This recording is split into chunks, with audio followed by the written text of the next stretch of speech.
안녕하세요. 이어서 중국 시장 말씀드리도록 하겠습니다. 중국은 다들 많이 이제 알고 계시는 부분을 좀 말씀을 드릴 것도 있고, 그 다음에 추가로 우리가 알고 있는 미중 갈등이라고 하는 이 트렌드 하에서 과연 중국은 정말 살 게 없는 것인가의 아이디어도 좀 드리려고 합니다. 일단은 뒤로 좀 넘겨서요. 네, 전체적인 탑다운 뷰부터 먼저 말씀을 드리겠습니다. 저희 상해종합지수는 내년 연말 기준으로 3,480포인트로 말씀을 드리고요. 중국 시장 변동성 어마어마한 거 다들 알고 계시는데 변동성 감안하면 현재 대비 업사이드를 한 13%의 어라운드로 보고 있는 거라 좀 보수적으로 본다라고 말씀드릴 수 있습니다. 내년에는 탑다운보다는 저희는 바텀업 어프로치가 조금 더 좋은 아이디어로 말씀을 드리고 있고, 그건 뒤에 좀 더 전개를 하도록 하고, 저희가 탑다운으로 해서 3,480을 말씀드리는 큰 배경 중에 하나는 어닝은 생각보다 괜찮은 흐름이 나타날 것 같은데요. 네, 멀티플을 높게 부여하기가 좀 어려운 환경이긴 합니다. 상해종합지수 기준으로 10년 평균 PER이 11.4배인데요. 제가 여기 레인지를 준 걸 보시면 9.1배에서 10.8배. 네, 10년 평균보다 낮은 레벨을 줬습니다.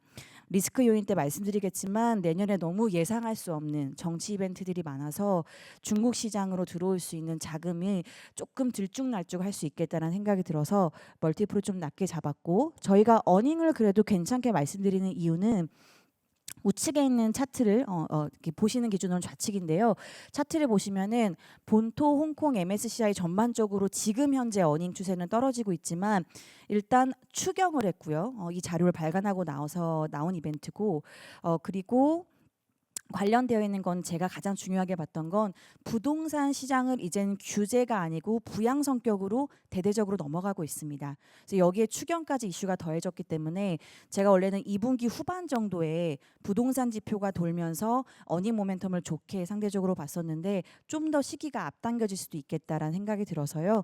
어닝은 상대적으로 좀 괜찮은 그림들을 보고 있긴 합니다. 투자 아이디어 말씀드릴 건데요.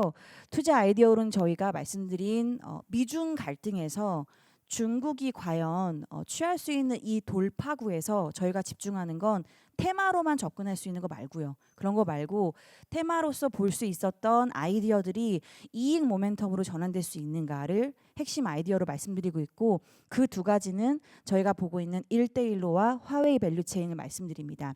1대1로는 미국이 제재하고 있는 중국에 큰 압박을 하고 있는 기류 중에 하나인 IRA 법안에서 공급망을 중국에서 배제하고자 하는 노력들을 중국도 가만히 있을 수가 없죠. 중국은 1대1로를 통해서 IRA의 돌파구를 마련하고자 하고 있고, 여기서의 이익 모멘텀이 좋아질 수 있는 것들이 좀 보입니다. 뒤에 말씀을 드릴 거고, 두 번째로는 기술 제재를 계속 하고 있는데 여기에서 중국이 돌파구로서 기술을 개발하는 컨트롤 타워를 누구로 지정하고 있는가? 네, 화웨이로 지정이 되어서 거의 국책 사업으로 자리매김하고 있습니다. 여기에서 화웨이가 내년에 어떤 성적을 낼 건지는 지켜봐야겠지만 저희가 추정한 바에 의하면 괜찮은 성적들이 좀 나올 수 있겠다는 생각이 들어서요. 중국 안에서 화웨이의 마켓쉐어 확장을 좀 주목해서 보실 필요가 있겠다라는 생각이 들어서 두 가지로 말씀을 드리고 있습니다. 첫 번째 1대1로부터 먼저 말씀을 드리면, 1대1로는 중국이 미국이 제재하는 방향성에서 네 가지 돌파구를 좀 추구하고 있습니다.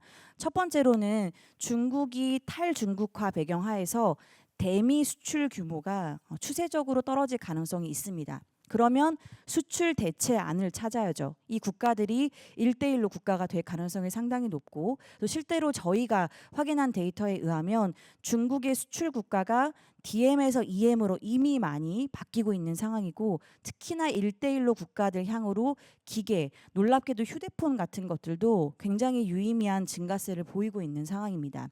두 번째로는 공급망이라고 하는 건 단순히 한 방향, 수출만 하는 건 아닙니다. 안정적으로 원자재 같은 것들이 들여와야 생산을 해서 내보낼 수가 있는 건데요. 이런 것들의 대체제로 중국이 잘 알고 계시는 사우디라든지 브라질 이런 국가랑도 1대1로를 통해서 장기적으로 안정적인 원자재 공급 계약을 체결을 한 상황입니다. 그렇기 때문에 들어오는 원자재들 가격이 굉장히 안정적으로 물량이 확보가 되어 있고, 또 나갈 수 있는 국가들이 물론 조금 다변화되기는 했지만 대안들이 마련된다고 하면 여기서 사업을 영위하는 기업들이 미국에서 받았던 충격들을 오프셋 할 수는 있겠다라는 판단이 들어서 말씀을 드리고요. 세 번째로는 원래 1대1로를 중국이 마련했던 중요한 배경 중에 하나인데 중국의 공급 과잉되어 있는 것들을 1대1로 국가들로 해서 좀 밀어내는 전략들을 하고 있고, 이런 것들은 중국의 소재 기업들이 리오프닝하고 생각보다 재고를 많이 쌓았습니다. 리오프닝 성과가 안 좋았기 때문에 이런 것들을 지금 또 어찌 보면 처리할 수 있는 수단 중에 하나로 자리매김을 하고 있고요.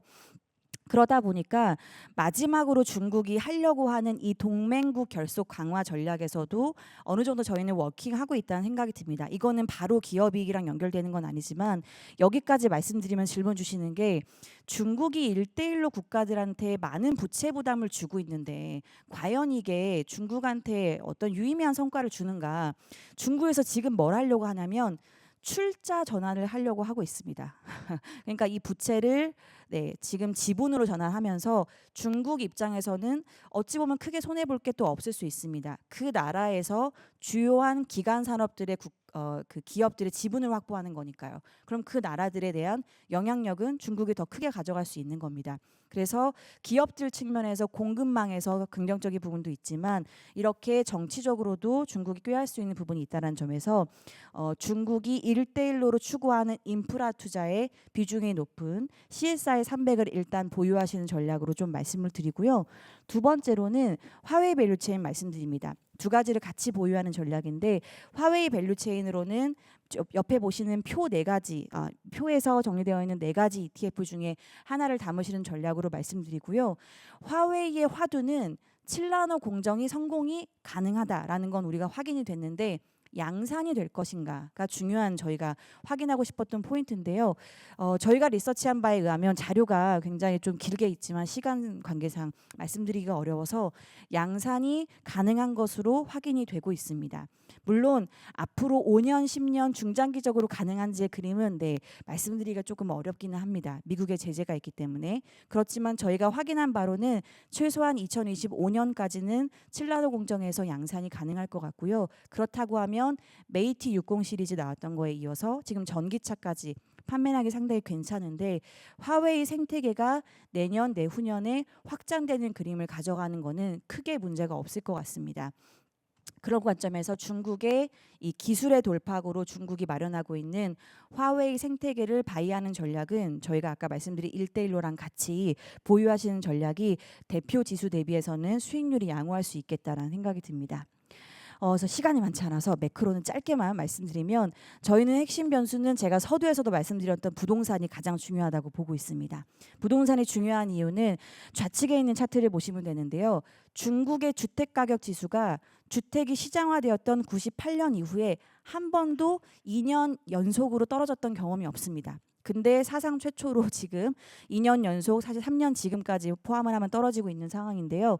내년부터는 부동산 규제가 부양 성격으로 돌아서면서 조금씩 가격이 올라갈 수 있는 구간으로 보고 있습니다. 그렇다고 하면 중국의 내수 경기가 상대적으로는 수출의 하방 압력들을 완화해 줄 수 있는 구간으로 전개될 수 있겠다라고 판단하고 있고요.